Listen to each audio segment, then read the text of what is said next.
जो हमारा next topic होने वाला है वो होने वाला है रेस्ट। तो अब समझते हैं कि रेस्ट क्या होता है।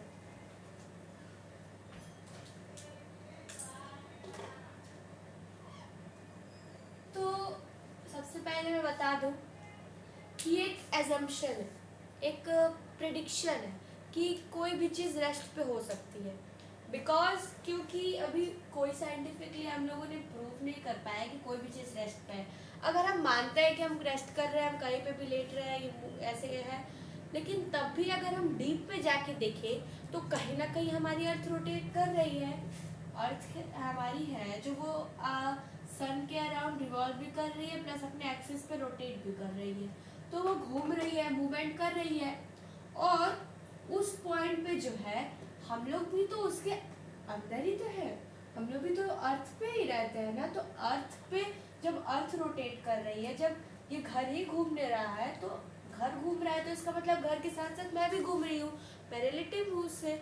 तो एजम्पशन है हमेशा, एक रेस्ट जो होता है एजम्पशन होता है, क्योंकि ये नहीं साइंटिफिकली प्रूवन है कि कोई भी चीज़ कभी भी स्थिर हो सकती है, एक जगह पे हो सकती है, मूवमेंट नहीं कर रही हो। अगर देखने के नज़रिए से अगर कुछ ऐसा लगता है कि नहीं भाई ये तो मुझे हिलती हुई दिख ही नहीं रही है। अब मान लो कि एक बस है, बस में आप जा रहे हैं अपने स्कूल, बाहर आपकी फैमिली का कोई भी यहाँ खड़ा है, कोई भी पर्सन यहाँ पे खड़ा हुआ है, आप जा रहे हैं, तो आप देखेंगे तो आपको लगेगा कि वो आदमी पर्टिकुलर आपके घर का जो भी आपका मेंबर है वो खड़ा है। बट ये जस्ट एक एजम्पशन है, बिकॉज क्योंकि वो भी तो उसी अर्थ पे रहता है जिसमें आप रहते हैं, और अर्थ क्या कर रही है, 24 घंटे रोटेट कर रही है। तो डायरेक्टली इनडायरेक्टली क्या, वो भी तो मूवमेंट कर रहा है ना आपके साथ साथ। आप बस में कर रहे हैं, but as a part of this earth, जो एक पर्टिकुलर इंसान है जो कहीं पे खड़ा हुआ है, तो वो भी तो अर्थ के साथ साथ रोटेट कर रहा है, वो भी तो अर्थ के साथ साथ रोटेट कर रहा है, अर्थ 24 घंटे रोटेट कर रही है। तो इसका मतलब ये है कि rest is just an assumption still, क्योंकि अभी तक ये प्रूफ नहीं किया जा सका है कि कोई भी चीज़ रेस्ट पे है या नहीं है, वो अभी भी कॉन्टिन्यूसली मूव कर रही है। तो रेस्ट उस पोजीशन को कहते हैं जहाँ पर कि कोई भी चीज़ कोई भी तरह का मोशन नहीं कर रही हो, नो मोशन, नो मूवमेंट, कोई उसके अंदर मूवमेंट नहीं हो रहा है। उसका जो प्लेस है, जिस प्लेस पे वो है, उसका हमने डेफिनेशन क्या पढ़ा था कि हमारा जो पर्टिकुलर प्लेस पे हम क्या जो है कहीं पे भी है, जब भी किसी ऑब्जेक्ट की पोजीशन बदलती है तो वो जिस पोजीशन पे है यहाँ पे, वहाँ से उसकी पोजीशन नहीं बदल रही है, वो वही का वही है, और टाइम बीतता जा रहा है, टाइम चलता जा रहा है। तो इसका मतलब ये है कि वो रेस्ट पे, बट अभी तक it is just an assumption, तो अभी ये फिक्स नहीं हुआ है। नेक्स्ट देखते हैं।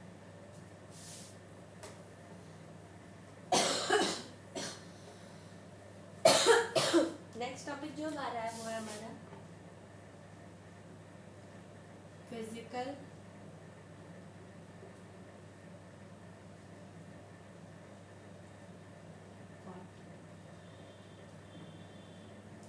Physical quantity. पहले वर्ड को टर्म को समझते हैं, एग्जाम में समझते हैं। तो फिजिकल यानी क्या, फिजिकल चेंजेस पढ़े हमने, फिजिकल के टाइप्स पढ़े। फिजिकल यानी क्या कि शारीरिक किसी भी बॉडी स्ट्रक्चर में जो भी हो रहा है, चीज़ें हो रही है, जो भी क्वांटिटी बोलो, चाहे कितना अमाउंट है, फिजिकली उसका क्या चेंजेस हो रहा है, तो वो सब क्या आ जाएगी, शारीरिक फिजिकल में आ जाएगी। फिजिकल यानी एज अ बॉडी कैसे, तो फिजिकल यानी शारीरिक रूप में आ जाएगी। अब क्वांटिटी की बात करें तो क्वांटिटी की तरफ बढ़ते हैं।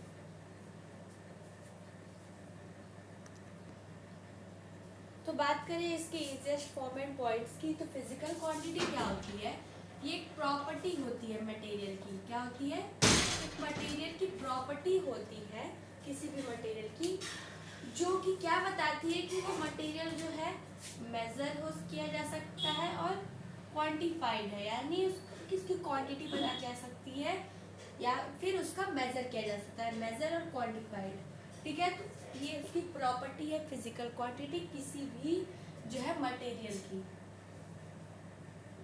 तो अब जैसे कोई ऑब्जेक्ट है, ये है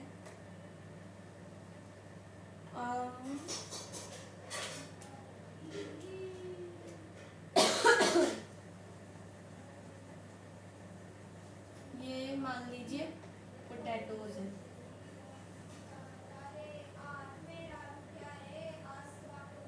तो इसकी फिजिकल कुछ क्वांटिटी होगी। अगर हमें 2 kg चाहिए, हम जाते हैं शॉपकीपर के पास, हम उससे मांगते हैं, वो फिर 2 kg उसको मेजर करके दे देता है। तो यानी इसकी फिजिकल क्वांटिटी जो है यानी मेजर हो सकता है, इसकी क्वांटिटी है फिजिकली, यानी ये फिजिकली मेजर किया जा सकता है केजीज में, ग्राम्स में, जितना हमें हमारे अकॉर्डिंग नीड है। तो यही होती है क्या, हमारी physical quantity. It's a property of material that can be measured or quantified. Next बात करते हैं एज पर द क्लासिफिकेशंस। तो फिजिकल क्वांटिटीज 2 टाइप्स की होती है। बहुत इंपॉर्टेंट टॉपिक है, ध्यान से पढ़िए।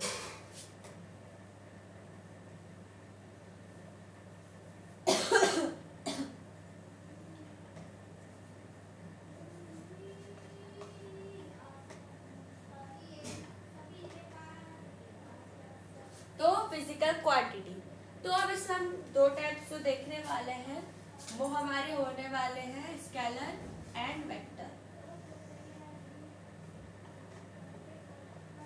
Scalar and vector.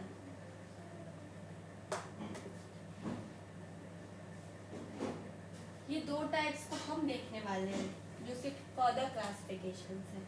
तो क्या होता है कि अब कोई भी चीज़ है तो उसकी कुछ बेसिक रूल्स रख दिए जाते हैं कि हाँ ये चीज़ कहलाएगी अगर ये ऐसे है और ये ऐसे है और इसकी ये चीज़ें हैं, या ये कहलाएगी या फिर ये कहलाएगी, ये नहीं कहलाएगी क्योंकि इसमें ये चीज़ें नहीं है, ये चीज़ें हैं।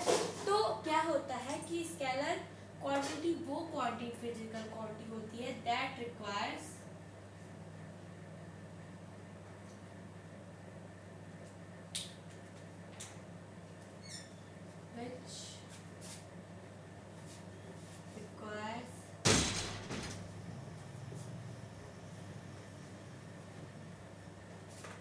magnitude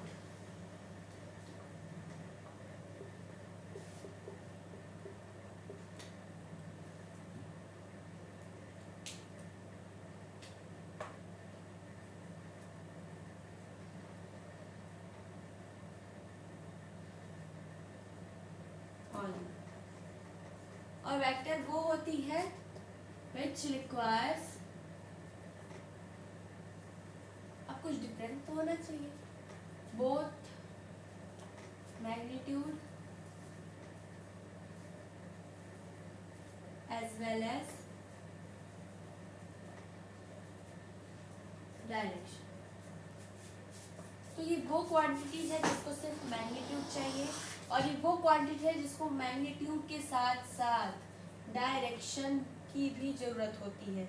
यानी वो क्वांटिटीज, वो हमारे प्रॉपर्टीज किसी भी मटेरियल की, ऑब्जेक्ट की, जिसको सिर्फ और सिर्फ मैग्नीट्यूड का मतलब क्या, अगर हम कोई भी प्रॉपर्टी ले रहे हैं तो मैग्नीट्यूड का मतलब जो भी न्यूमेरिकल वैल्यू उसमें होगी, जो भी न्यूमेरिकल वैल्यू उसमें होगी, न्यूमेरिकल वैल्यू जो उसमें होगी, यानी अगर हम किसी भी फिजिकल क्वांटिटी को लेते हैं तो उसमें जो न्यूमेरिकल वैल्यू होती है तो उस न्यूमेरिकल वैल्यू को हम कहते हैं मैग्नीट्यूड।